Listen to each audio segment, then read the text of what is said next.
Everything that could go wrong has gone wrong for the crypto industry, and yet the price of Bitcoin has rallied from 16,000 to almost 30,000 in the last 6 months, which is pretty remarkable. And I wouldn't be surprised if Bitcoin hits 40,000 this year. $40,000 this year, $50,000 next year, $100,000 soon after that. This is the Bitcoin price that experts are predicting. Standard Chartered Bank wrote this in a report. Bitcoin could surge to 100,000 by end of 2024. This is due to bank turmoil, Bitcoin's halving, and the unexpected end of Fed rate hikes, among other things. While sources of uncertainty remain, quote, we think the pathway to a $100,000 level is becoming clearer. This is from Chartered Bank. And exactly like I predicted, the mainstream media is beginning to educate the masses on Bitcoin's halving. A mega pump is coming. Let's go straight actually to the halving or the halvening. Yep. What do you make of that? Yeah, it happens every 4 years. Are you a believer in the logic behind it? Yes, central governments can keep producing new currency, which creates inflation. Bitcoin was created the other way to reduce the supply, which makes it more deflationary. So it's a great mechanism they built into the system, and it happens every 4 years. And it's scheduled to happen next April 27th, around roughly that date. And so right around a year from now. And you're going to start seeing a lot of media frenzy start happening 6 months to, around that should start happening. And then you'll start seeing the price run up a little bit. A mega pump is coming. It's not going to happen today. It's not going to happen tomorrow. But with each day where we get closer to Bitcoin's halving, as people realize the resilience of Bitcoin's network and the fact that so many quality altcoins are still here. If you're wondering who's going to be buying Bitcoin at 50K, at 60K, at 70K, it's retail investors who will be listening to stuff like this as Bitcoin hits all-time highs. Listen to Bloomberg educate the masses on Bitcoin's halving, something we've been doing for the past 5-6 years. Listen to Bloomberg explain the price implications of Bitcoin's halving. Pay close attention to the end of this clip. All right, well, we're hearing, Kaylee, more and more forecasts for a big rise in the price of Bitcoin about a year from now as we approach the fourth halving. This has happened in the past. You can see from 50 Bitcoins per block down to 25, down to 12 and a half, and the next one will give us 6 1/4. This is a log chart, but you can see after each halving, 12 to 18 months after, you can see a pretty clear peak in terms of the price before we come back down again. For more on this, we're joined by Bloomberg's Katie Greifeld. And Katie, first explain to us what the Bitcoin halving is and why it matters in terms of price. Well, to start, think about how Bitcoin is actually created. You have Bitcoin miners who basically validate transactions on the blockchain, and in reward, they're issued tokens for their efforts, Bitcoin in this case. So the halving refers to basically a drop in the size of that reward. Basically, they get less tokens as a result of their efforts for mining. So this happens roughly every 4 years. And when Bitcoin launched in 2009, if you think all the way back then, miners received 50 Bitcoins per block that they validated. When this next halving happens, which is estimated to be April 2024, so about a year from now, that reward will be just 3.125 coins. So by current estimates, we're about a year out from that next drop. Okay, so we have 1 year to go, but we'll all be eagerly anticipating it. When it actually happens, what will happen to the price of Bitcoin in theory?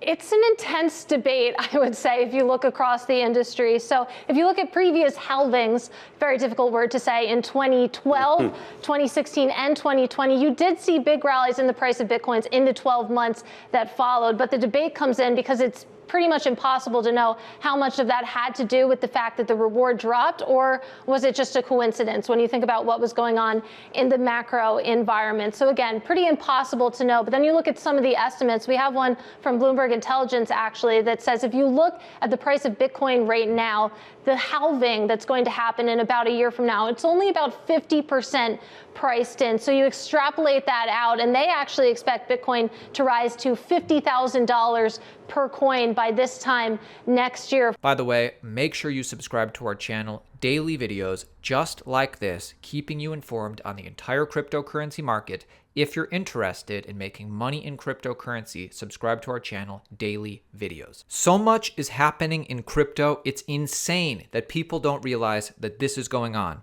Google continuing to dive deeper into Web3. 11 blockchain firms are now a part of Google's Web3 startup program. Tech conglomerate Alphabet has expanded the Google for Startups cloud program. As of April 25th, the program now includes Web3 firms such as Alchemy, Aptos, Base, Celo, Flow, Hedera, Nascent, Near, Polygon, Solana, and ThirdWeb. The same day, blockchain analytics firm Nascent announced that it has partnered with Google Cloud to provide real-time blockchain data for startups. Its database currently contains over 250 million wallet labels now streamed directly to Google. Visa continuing going hard on its plans for crypto, for Web3, for stablecoins, for NFTs. In this case, Visa shares plans for ambitious crypto product.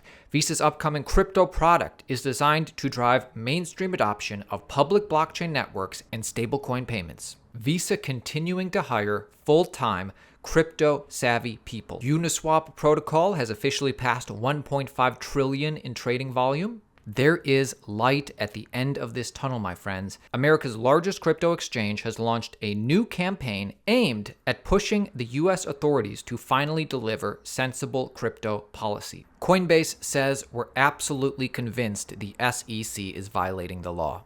Get your tickets to Bitcoin 2023 Miami, May 18th through 20th, Miami Beach this year. Use code AltcoinDaily, 10% off. This is the biggest Bitcoin conference of the year. Ticket prices continue to increase as we get closer to the event. Use code AltcoinDaily, 10% off. Get your tickets now. And it's not just Bitcoin anymore, my friends.